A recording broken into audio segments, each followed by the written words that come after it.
Hey, I'm Dave. Welcome to my shop. Today we're taking a detailed look at one of the most impressive computers ever built, the IBM Stretch project. In an era when the fastest computers executed tens of thousands of instructions per second, its goal of achieving millions of instructions per second seemed like a moonshot at the time.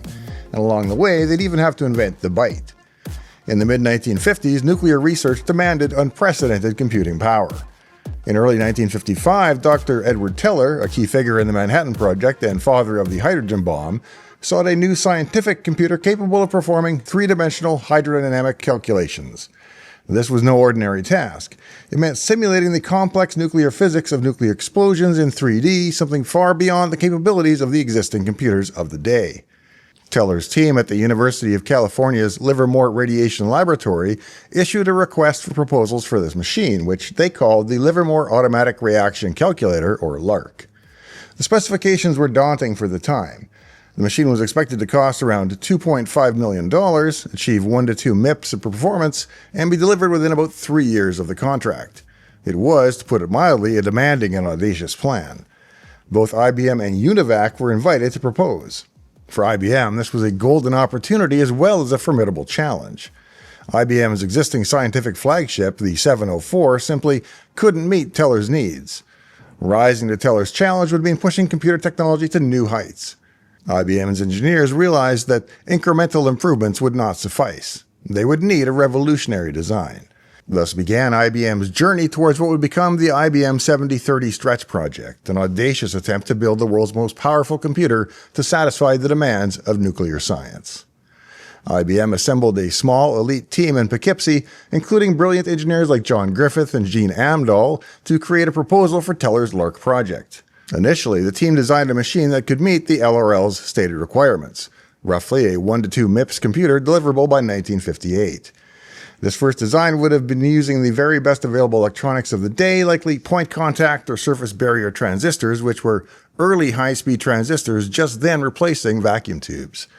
But as the team was finalizing their proposal, IBM's research director Ralph Plummer intervened and famously said, "It's a mistake." He realized that transistor technology was evolving rapidly. The newly invented diffusion transistors promised significantly better speed and efficiency than the older transistor types. In other words, IBM had the chance to leapfrog to an even more advanced technology rather than building a machine that would be outdated by the time it was delivered. And so IBM made a daring pivot. They essentially withdrew their initial conservative design and told Teller's laboratory that IBM could build an even more powerful computer than originally asked for. In a bold move, the IBM team showed Livermore their first design as proof they had the expertise, but then said, "We're not going to build that machine for you. We want to build something better." This was unheard of. IBM was effectively proposing a supercomputer beyond known limits, even though they weren't entirely sure how they were going to achieve it.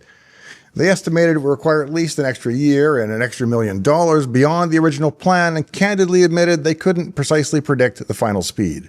However, they would ambitiously like to shoot for 10 million instructions a second, 100 to 200 times the speed of IBM's 704 computer. In essence, IBM was proposing something akin to a Manhattan Project, to take the latest transistor technology and every advanced design idea and create something truly revolutionary in computing power. But this audacity came with risk. By May 1955, as proposals were being evaluated, IBM lost the bid for the LRL machine. The Livermore lab understandably chose the more certain path. They awarded the contract to UNIVAC, whose proposal for LARC was less risky and promised delivery on the original schedule. IBM's sudden change of direction, essentially saying, "We'll build you a much better machine, but later," meant no machine at all in the original time frame, which the lab couldn't accept. So UNIVAC went on to build LARC, a vacuum tube-based decimal supercomputer for Livermore. IBM's gamble had cost them the contract with Edward Teller's lab. However, IBM was not about to abandon their grand idea. The prestige of building the world's most powerful computer was still an attractive prize. Moreover, IBM feared that another national lab might opt for another UNIVAC machine as well, which would effectively cede the supercomputer market to the competitors. In September 1955, worried that Los Alamos Scientific Laboratory might also buy a LARC from UNIVAC, IBM swiftly put together something new. This proposal was based on the improved design concept that IBM had hinted at to Livermore, essentially the embryonic version of what would become Stretch. Los Alamos showed strong interest. By January 1956, IBM formally launched Project Stretch as an internal project to develop this high-performance computer. Unlike Livermore's LARC, Project Stretch would be a partnership with Los Alamos to co-develop a machine pushing far beyond existing technology. In November 1956, IBM's persistence paid off. The company won a contract with Los Alamos to build a supercomputer under Project Stretch. The specifications were jaw-dropping. IBM agreed to a performance goal of at least 100 times the IBM 704. Since the IBM 704 could execute something like 40,000 instructions per second, 100 times that speed would mean roughly 4 million instructions per second. This was the same 100 times goal IBM had aimed for with Teller, now officially codified in a contract. And the delivery was slated for 1960, an aggressive timeline for such an ambitious machine, giving IBM roughly 4 years to make an unproven technology into a reality. The project was aptly codenamed Stretch, symbolizing that IBM was stretching the limits of design on every front. IBM assembled a dream team of computer scientists and engineers for Stretch. Stephen W. Dunwell was appointed as project manager. Notable contributors included Werner Buchholz, who handled much of the system architecture, and Gene Amdahl, one of IBM's top architects, who worked on Stretch's design before later formulating Amdahl's law about parallel processing and single-threaded performance. Even computing legend John von Neumann had been involved as a consultant in early discussions, and John Backus was engaged for software. In short, IBM marshaled some of the brightest minds in computing to tackle the challenges of Stretch. From the outset, Stretch was to be fully transistorized, a bold decision at a time when many computers still used vacuum tubes. Transistors promised faster switching and greater reliability, but IBM had to choose the right type. This choice meant that IBM had to develop or obtain cutting-edge transistors during the project, effectively waiting for the semiconductor tech to catch up to their needs. It was a high-risk, high-reward strategy. Using the latest possible transistors would maximize performance, but it also added uncertainty. Ultimately, IBM did utilize advanced silicon transistors in Stretch and built the machine using IBM's new standard modular system circuit packaging, a modular design approach that simplified construction of such a large machine. Designing Stretch required innovation at every level: device physics, circuit design, and computer architecture. One major challenge was memory. Stretch was planned to have a very large ferrite core memory. Driving that much core memory at high speeds with transistors can be tricky because core memory units draw a substantial current. The team had to invent a load-sharing switch so that multiple transistors could collectively drive the core memory without burning out. Stretch also had variable length instructions. The machine could execute instructions that were either 32 bits or 64 bits. This gave the architecture flexibility to include more complex instructions, but only when needed. It introduced an expanded instruction set with powerful operations, some of which handled high-precision arithmetic and even advanced indexing and data handling. The smallest addressable unit in memory was a single bit, and addresses themselves had bit-level addressing. This level of flexibility in data and instruction formatting was unusual and made Stretch a very versatile machine for scientists. To achieve the targeted performance, parallelism was key. Stretch was designed with multiple functional units so it could perform several operations at once. In fact, the CPU had 10 specialized functional units, which could all operate in parallel. The machine also made heavy use of instruction pipelining, a then novel idea of overlapping instruction execution. Instructions were broken into stages, and new instructions could be started before prior ones had finished. In essence, Stretch could have many instructions in flight at various stages, much like an assembly line, to keep every part of the hardware busy. This pipeline design was one of the first of its kind in a computer. Designers called this the instruction look-ahead unit, as it would look ahead at the instruction stream and keep the pipeline fed. Along with pipelining, Stretch implemented instruction prefetching. The system would fetch instructions from memory before the CPU actually needed them based on the predicted execution flow. If the program branched, Stretch would try to speculatively guess the branch and had mechanisms for speculative execution of instructions ahead of time. And if its guess was right, it saved time by already having those instructions done and ready. These are techniques that wouldn't become common in commercial processors until decades later, yet Stretch was exploring them in the early 1960s. Memory speed was another potential bottleneck, so IBM attacked that with memory interleaving. The Stretch memory could be configured as 16 independent memory banks, each storing part of the data. The machine would stagger accesses to those banks so that while one bank was busy delivering a word, the next bank could be accessed in the next cycle. This overlapped memory operations and dramatically improved throughput, effectively giving the core memory a much faster combined data rate. Memory interleaving was a cutting-edge technique at the time, and Stretch was one of the first machines to use it on a large scale. The Stretch team also worried about reliability and efficient multitasking. They equipped the system with memory protection and an advanced interrupt system. Stretch could isolate different programs in memory, preventing one from accidentally overwriting another, an important feature for a machine that might run multiple jobs at once. It also had generalized interrupts to handle asynchronous events or errors, which made the system more robust and capable of handling I/O or hardware faults gracefully. In fact, Stretch was the first computer to incorporate error-correcting code memory, or ECC, on a large scale. The memory system could detect and correct single-bit errors automatically, which was vital given the huge number of bits in play and the then-not-perfect reliability of transistors and cores. This ECC feature greatly improved reliability, a must for scientific computing where errors in data could ruin weeks of calculations. Each of these innovations was either entirely new or had never been implemented at such a large scale. It's no exaggeration to say that Stretch was years ahead of its time. Many of these ideas would reappear in mainstream computing only in the late 1960s and 70s and beyond. At the start of the project, these features were ambitious hypotheses. By the end, IBM had turned most of them into reality on a working machine. By 1960, the IBM Stretch hardware was coming together, but it was clear that some of the initial goals would be hard to reach. During the design process, the engineers discovered that they had to reduce the clock speed from their most optimistic plans, either for stability or due to transistor limitations. IBM had originally hoped to achieve the full 100x speedup over the 704, but as the build progressed, estimates were revised to around 60 to 75 times the 704's speed. In other words, instead of 4 MIPS, Stretch might reach perhaps 2.5 to 3 MIPS in practice. Still incredibly fast, but shy of the grand promise. The first Stretch system was delivered to Los Alamos in April 1961. By then, IBM had set the selling price at $13.5 million for a Stretch system, a huge sum equivalent to about $150 million today. Los Alamos was essentially the development partner, so they were getting the very first unit. As testing data came in, the truth was inescapable. The machine was not hitting 4 MIPS. Actual benchmarks in 1961 showed performance around 30 times the IBM 704. So in raw terms, Stretch was achieving about 1.2 MIPS on real workloads, give or take. Its best-case instruction execution rates were close to expectations, 1.4 microseconds for a floating point add and 2.5 microseconds for a multiply, but the overall throughput of mixed code was lower than hoped.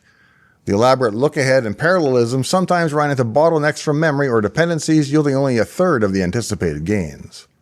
In short, Stretch, while the fastest computer in the world in 1961, reached only about one-third of its promised performance level. For IBM's management, this shortfall was a serious blow. IBM had touted Stretch as a masterpiece of technology, and now they faced the embarrassment of admitting that it didn't quite meet its claims. Thomas J. Watson Jr., IBM CEO, was especially alarmed since IBM's major customers and others had banked on that performance. Internally, IBM conducted reviews and even had a technical audit in late 1959 and early 1960 that warned of the performance issues, but the project had gained so much momentum that it was hard to stop. By early 1961, Watson was receiving regular updates and grew increasingly upset, feeling he had been misled about what the machine would achieve. In May 1961, only a month after Los Alamos received their Stretch, Watson Jr. took dramatic action. At the Western Joint Computer Conference in Los Angeles, he publicly announced that the IBM 7030 Stretch had not met its objectives, and as a result, IBM would slash the selling price from $13.5 million to $7.78 million. This was an extraordinary admission of failure, essentially a very public mea culpa. Watson also declared that the Stretch would be withdrawn from the market. IBM would not offer to any new customers beyond the few already in discussions. In effect, IBM ceased marketing Stretch and wrote off a huge part of the development cost as a loss. This announcement sent shockwaves through the industry.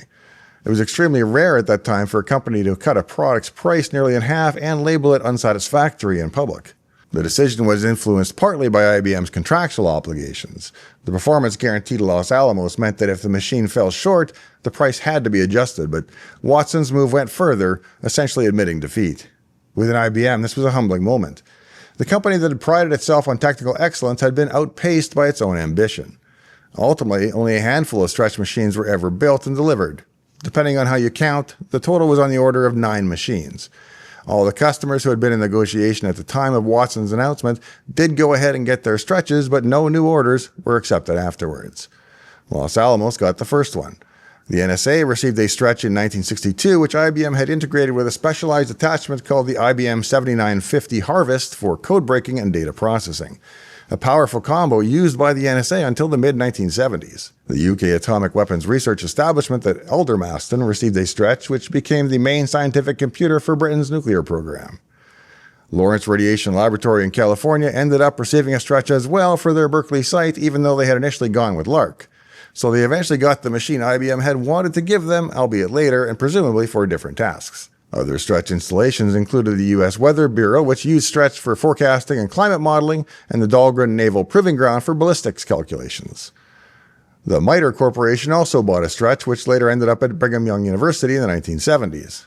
IBM kept one machine internally as well for its own research and as a development platform. In summary, fewer than 10 units were built and sold, a very small number for an IBM product and a stark contrast to competitor machines like the later CDC 6600, which sold over 100 units in the 1960s. IBM reportedly lost a significant amount of money on Project Stretch. One estimate is that IBM spent about $20 million more on Stretch than it recovered from the limited sales. Development costs had ballooned with all the advanced R&D, and with only a handful of sales, the project was a financial failure for IBM. This financial loss and the public embarrassment had repercussions inside IBM. The project manager, Stephen Dunwell, who had been the champion of Stretch, was initially made a scapegoat for the failure. He was reassigned and effectively sidelined after Stretch's conclusion. But many felt this was unfair. Dunwell had indeed pushed the optimistic claims, but he also delivered a working and revolutionary machine. A few years later, as IBM regained perspective, Dunwell received an official apology from Watson Jr. and in 1966 was honored as an IBM Fellow for his contributions. By then, IBM had realized that although Stretch had failed commercially, it had yielded enormous technical benefits. For the customers who did get an IBM 7030 Stretch, the machine was actually quite successful in use. Los Alamos, for example, ran their Stretch for about a decade, retiring it in 1971. And the NSA's Stretch Harvest system ran until 1976, providing valuable intelligence processing capability. These machines were workhorses, and importantly, they were the fastest computers in the world for a time. Despite falling short of the goals, IBM Stretch still earned the title of the world's fastest computer from 1961 until the CDC 6600 came out in 1964. In that period, if you needed the utmost in computing power, Stretch was the pinnacle. Meanwhile, IBM licked its wounds, but learned the lessons. The sting of being surpassed in 1964 by Seymour Cray's CDC 6600 prompted IBM to respond in other ways, including tackling projects like ACS and ultimately the development of future supercomputers. In hindsight, the IBM 7030 Stretch can be seen as a brilliant technical success wrapped in a commercial failure. It did not meet its original performance promise, which tarnished its reputation at the time, but it pioneered so many computing innovations that its impact would be felt for decades. As one retrospective noted, many of the engineering concepts found in Stretch are now commonplace. Indeed, Stretch's DNA can be found in almost every modern computer. Some of Stretch's innovations became standard features in later IBM designs and across the industry. The notion of the 8-bit byte and the handling of bytes in memory, first implemented in Stretch, was adopted in IBM's System 360 architecture and is now a universal fundamental of computing. Instruction pipelining, prefetching, and memory interleaving, all techniques used in Stretch, reappeared in later supercomputers and are integral to the high-speed processors that we use today. When your MacBook fetches and decodes multiple instructions per clock cycle or uses caches and interleaved memory banks, it is employing principles that Stretch helped prove out. Perhaps Stretch's most important legacy is as a case study in ambitious engineering. It taught IBM crucial lessons about balancing ambition with realism. Gene Amdahl's experiences on Stretch led him to formulate Amdahl's law, a principle in computer architecture that quantifies diminishing returns when adding parallelism. Essentially, he saw that despite all of Stretch's parallel features, certain sequential bottlenecks limited the speedup, a lesson that informed future designs. It's the same general reason that throwing more cores at a game doesn't speed it up. The project also influenced management practices. After Stretch, IBM was more cautious about overpromising, yet they also learned that investing in R&D could yield long-term payoffs, even if the immediate product wasn't a hit. In the end, IBM's 7030 Stretch holds a special place in computing history. It was the most powerful computer of its era and an engineering marvel that stretched the limits of technology. The fact that it didn't quite meet one extremely aggressive goal doesn't diminish the fact of what it did achieve. Thomas Watson Jr. later acknowledged that calling it a failure was too harsh. By any absolute measure, Stretch was a stunning success, just not one that the IBM salespeople had hoped for. If you found today's episode to be any combination of informative or entertaining, remember that I'm mostly in this for the subs and likes, so I'd be honored if you consider subscribing to the channel to help push me over that 1 million sub mark. And if you're already subscribed, thank you. If you have any interest in matters related to the autism spectrum, please check out the free sample of my book on Amazon, link in the video description. It's everything I know now about living your best life on the autism spectrum that I wish I'd known long ago. Thanks for joining me out here in the shop today. In the meantime and in between time, hope to see you next time, right here in Dave's Garage.